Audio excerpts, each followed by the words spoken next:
شروع اللہ کے نام سے جو بہت مہربان اور نہایت رحم والا ہے۔ یوٹیوب چینل آغاز میں آپ کی میزبان سائمہ منصور آپ کی خدمت میں حاضر ہے۔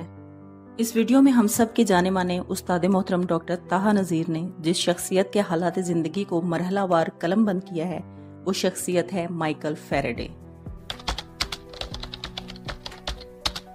معمولی لوہار کا بیٹا، غریب خاندان کا چشم و چراغ، اکثر ننگے ہی پھرتے رہنے والا اور روکھی سوکھی پر گزارا کرنے والا مائیکل فیریڈے انگلستان کا عظیم اور معروف سائنسدان بن گیا، جو ایک کتابوں والے جارج ریبیو سے اخبار لے کر نکلتا اور مختلف لوگوں کو مطالعے کے لیے دے کر ہر ایک سے معمولی پیسے وصول کرتا، جس کی محنت اور ایمانداری کی وجہ سے اسے جلد سازی کے کام پر ترقی دے دی گئی۔ اس کے بھائی رابرٹ نے اس کا شوق اور ولولہ دیکھ کر ایک لیکچر سننے کے لیے ٹکٹ کے پیسے دے دیے۔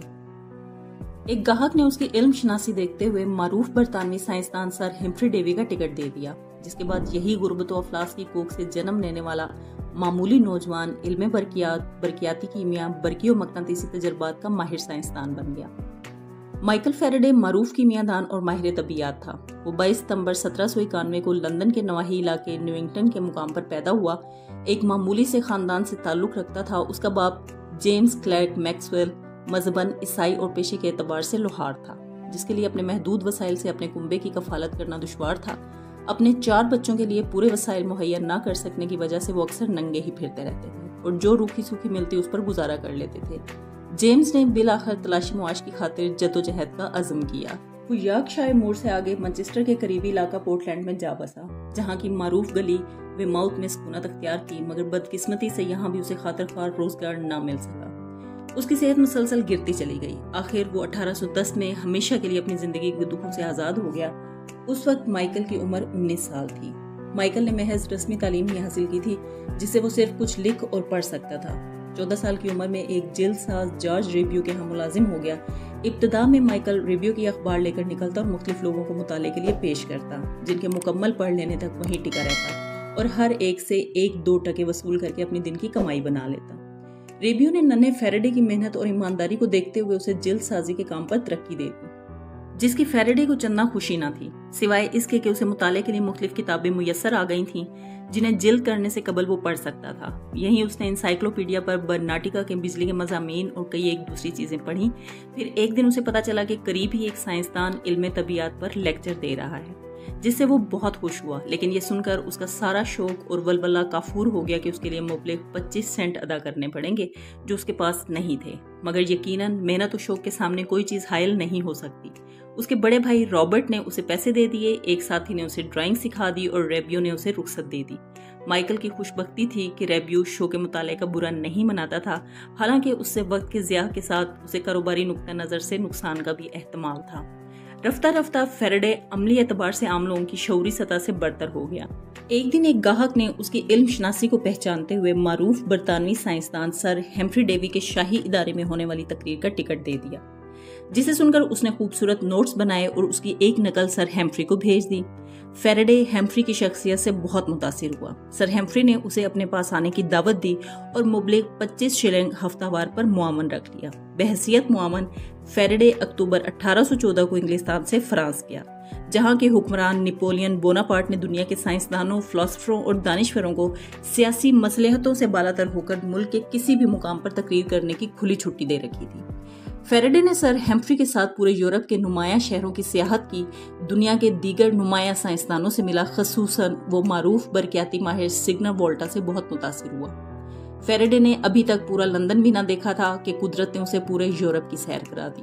تہذیب و تمدن کے عروج اور دولت کی چکا چوند سے اس کی آنکھیں چندھیا رہی تھیں۔ عظیم کلیساؤں اور جدید دنیا کے کرشموں سے وہ متحیر ہو رہا تھا۔ اس کے سامنے ایلپ کے پرشکو پہاڑ استادہ تھے، حد نگاہ تک ایفل ٹاور پھیلا ہوا تھا، پھولوں، رنگوں اور خوشبوؤں کی ایک دنیا مزین تھی، مگر یہ ساری چیزیں مل کر بھی اسے اپنی ماں، گھر اور وطن کی یاد سے باز نہ رکھ سکی۔ وہ کبھی تو بڑا اداس اور غمگین ہو جاتا تھا، حالانکہ سر ہمفری نے اس کی تنخواہ بھی بڑھا کر 30 شلنگ تک کر دی۔ واپس انگلستان پہنچ کر اس نے اپنی بچائی رقم ماں کو دے دی تاکہ اس کی چھوٹی بہن کسی اچھے ہاسٹل والے اسکول میں داخلہ لے سکے۔ ان دنوں فیریڈے ایک لڑکی سارا برنارڈ کی محبت میں گرفتار ہو گیا، جسے بے قابو ہو کر اس نے غزلیں، نظمیں اور رومانوی کہانیاں پڑھنی شروع کر دیں۔ طویل بے قراری کے بعد اس نے 12 جون 1821 کو سینٹ مینین چرچ میں لوگوں کے اجتماع میں اس سے شادی کر لی۔ سارا کے ساتھ اس کی تاحیات اور خوشگوار زندگی گزری۔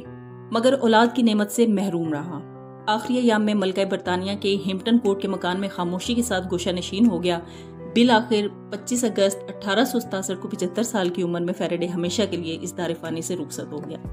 انگلستان کی عوام نے اپنے محبوب سائنسدان کو ویسٹ منسٹر ایبے کے قبرستان میں اعزازات کے ساتھ دفن کرنے کی خواہش کی، مگر فیریڈے نے مرتے ہوئے وصیت کی تھی کہ اسے لندن کے مضافات ہائی گیٹ کے قبرستان میں دفن کیا جائے۔ چنانچہ اسے نیوٹن کے مزار کے پاس دفن کیا گیا اور اس کی قبر کی نشاندہی کے لیے محض سنگ مرمر کی ایک سلیٹ رکھنے پر ہی اکتفا کیا گیا۔ فیریڈے نے اپنی زندگی میں براہ راست یا بالواسطہ اہم سائنسی کارنامے انجام دیے۔ اس نے کلورین، آیوڈین، ہائیڈروجن اور کاربن کے کیمیائی مرکبات بنائے اور کیمیائی عنصر بینزین اور سٹین لیس اسٹیل کی دھات دریافت کی۔ 1821 میں اس نے محسوس کیا کہ جب مقناطیسی حلقے کے زیر اثر کسی تار میں سے برقی رو گزاری جائے تو وہ متحرک ہو کر گھومنے لگتی ہے، جسے آج ہم الیکٹرو میگنیٹک کی زبان میں فیریڈے کا قانون کہتے ہیں۔ اسی عمل کے تحت اس نے بجلی کی موٹر ایجاد کی۔ اس نے مقناطیسیت سے برقی لہر پیدا کرنے کی جدوجہد کی۔ اگرچہ وہ اپنے مقصد میں برقی عمالہ کے اصولوں کے تحت برقیاتی آلہ بنانے میں کامیاب ہو گیا، مگر اس کا اصل خواب اپنی اصل شکل میں شرمندہ تعبیر نہ ہو سکا۔ اس کے بعد پیٹرولیم سے بجلی پیدا کرنے والے جنریٹروں نے اس کی ایجاد کی مزید ترویج ختم کر دی۔ اس نے برقیاتی کیمیا اور برقی مقناطیسیت کا تصور اور نظریاتی ادراک پیش کیا۔ اس نے طبیعیات میں طاقت کے مقناطیسی خطوط اور طاقت کے برقیاتی خطوط دریافت کیے۔ فیریڈے نے تقطیب شدہ روشنی اور مقناطیسیت کے زیر اثر سمت بدل جانے کا بھی تصور پیش کیا، جس سے سائنسدان روشنی اور مقناطیسیت کے باہمی نامعلوم تعلق کے قائل ہو گئے تھے۔ اس نے تقریباً 188 سائنسی مضامین تحریر کیے، برقیات کے تجربات کے 30 سلسلے لکھے اور بے شمار لیکچرز دیے، جس میں اس کے city philosophical society, London institution اور رائل سوسائٹی کے لیکچرز زیادہ معروف ہیں۔ اسے رائل سوسائٹی کا فیلو چنا گیا تھا۔ چنانچہ یہ تمام کاوشیں اور کارنامے اپنی جگہ، لیکن اس کی زندگی کا اہم ترین پہلو جو ہمارے موضوع کے جملہ تقاضے بھی پورے کرتا ہے کہ وہ ایک معمولی لوہار کا بیٹا تھا، غربت و افلاس کے ماحول میں پرورش پائی، اکثر ننگے ہی پھرتے رہنے اور روکھی سوکھی پر گزارا کیا۔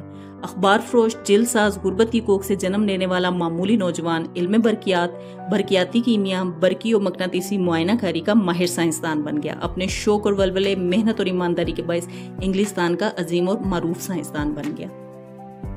امید کرتی ہوں کہ آج کی یہ ویڈیو ہماری گزشتہ ویڈیوز کی طرح آپ کے لیے معلوماتی اور فائدہ مند ثابت ہوگی۔